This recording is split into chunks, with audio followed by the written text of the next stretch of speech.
Facebook, YouTube, Twitter, Offensive Princess, SoundCloud, SoundClick. It's your boy Tom 202. And I'm getting ready to go in here in the gym. You know what I'm saying?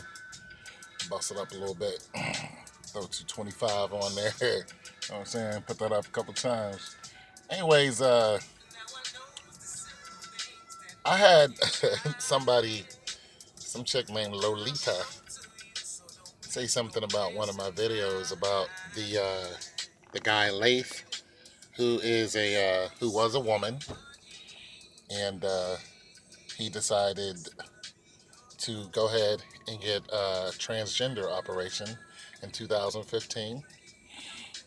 And I was commenting on it, and I was saying that no matter what we do on the outside, on the inside, we are still X and Y chromosomes. And she was like, he's trying to act like he's all educated, and I think she called me a aging hurt dog or something stupid like that. And I'm like, yes, I'm aging. I'm 49 years old. I can bench press 305. You know what I'm saying? I could still run a 7-minute mile. Like, I'm aging well. Honey, you talking to the wrong one. If you think somebody is sick and shut in, can't do their thing. You know what I'm saying? I still break somebody's face. Like, you talking to the wrong one when it come to that. But nonetheless, as far as the X and Y chromosomes, you can't change that. She went on to say that there's some things about the body that, will constantly stay the same. And I was like, well, then that was my point, Lolita, with your dumb ass. That was my whole point. You can't change who you are on the inside as far as some of your physical prowesses down to a molecular level. And that was my whole point. Like, when, somebody told me, they said, when somebody has a negative comment, you should erase it. And I was like, no, I like when people have negative comments because it gives me a chance to make a video and respond to their idiocy. You know what I'm saying? Now, if I'm wrong, I'm wrong. But in this case, she was just saying what I was already saying, but she was just adding criticism. And I don't even know if the she was a he. And I didn't even get into the biblical aspect of changing your sex. And the Bible talks about if you cut your manhood off and you change yourself in a certain way that you can't get into heaven. And the Bible states that very clearly. So I ain't even go there on these people because I don't have nothing against transgender people as in me knowing them. Like, I don't know you. You never done nothing to me. Now, there are some people who are of a homosexual lifestyle that I don't like, and I don't like them because they think that they're better than me. Like, I'm gay and I'm better than you because I'm gay. It's just like, no, you're gay because you decided to sleep with the same sex, and that's it. You're not no elite, nothing. You're not better than nobody. You just a person who sleeps with the same sex. That's all you are. Like, get out of here with that. So some of those people I don't like. I don't like elitists. At all. I don't get down with none of that because I don't think that nobody's better than anybody when it comes to anything like that. Now, you can make yourself, you can put yourself in a better predicament than other people, or a better situation, not predicament, than other people. Yeah, that's all fine and well. Your situation is better than other people's situation, but you're not better than them because, you choose to sleep with people who are of the same sex as you. That's just your choice. And also, this whole gay thing, I was born gay. No, you weren't.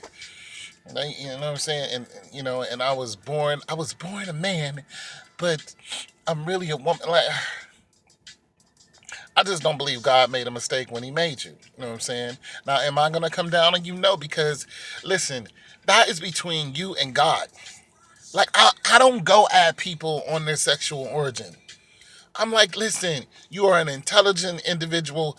There are Bibles being given away every day for free. You know what I'm saying? You know what the word says about what you're doing. Just like these homosexual churches, gay churches. And then one gay pastor tried to say that he what did he call it? Suppressive theology.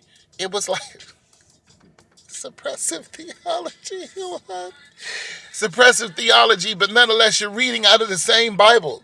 So basically, you're dissecting what you don't want and saying, we not gonna do that, but this is the part we're gonna do. Like, listen, if it's repressive theology, then the whole thing is repressive. All right. If the Bible says don't fornicate, then it doesn't matter who you're fornicating with. Whether you're a guy on guy, woman on woman. If the Bible says that if a woman sleeps with another woman, it's an abomination, and if a man sleeps with another man, it's an abomination, then that's what the word says. You're not going to change the word. You can't add to it or take away from it. You just can't do that. You don't have that power. You know what I'm saying? And it's you can get cursed if you try to do that, and also if you try to preach that like that. You just don't know what's happening to you. So, like I said, I had nothing against this dude, uh, who is a man now, who used to be a woman. I was just talking about how we can understand each other. You know what I'm saying? And then you get people on there who always have something, who always want to start something. Like you know what I mean? You trying to sit down and have a conversation. Listen, this dude put himself on YouTube. I didn't put him on YouTube. He put himself on YouTube. Do you know why he put himself on there? Because he wanted to start a conversation. He wanted people to understand his lifestyle. He talked about his operation, or he, she, or however you want to do it.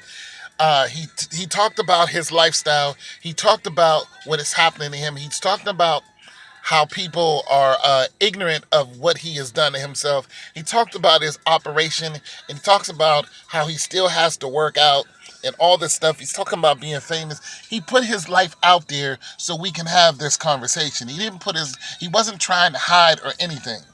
So when people start having this conversation, you always got somebody who just comes out of nowhere and starts dogging the people who are actually asking the intelligent questions. And just because I said, you can't change your X and Y chromosome does not make me against this individual. I have nothing against him. It's just the sheer fact is you can't change some things about you. I just wanted to say that to Lolita and your dumb ass and all of what you talking about. I'm not hurt of nothing. I have no desire to want to change my sex. I'm a full grown man, strong in my body, and I love women. You know what I'm saying? I'm good for what I'm doing. You know what I'm saying? I'm okay. You know what I'm saying? I love the ladies. If you got an issue with people speaking out against what others, or not even against, we're just having a conversation, and you need to go, hide up under a rock somewhere, because the transgender community is becoming larger and larger, and this conversation is in the forefront. The gay community, all that. These are conversations that are happening. You get people who don't like or like, you get Bible thumpers. You got all that, going on, and you just can't handle, just a simple conversation. And you need to just, like I said, go hide up under a rug. It's your boy Tone 202. Don't forget to check out my album Just Right There. Peace.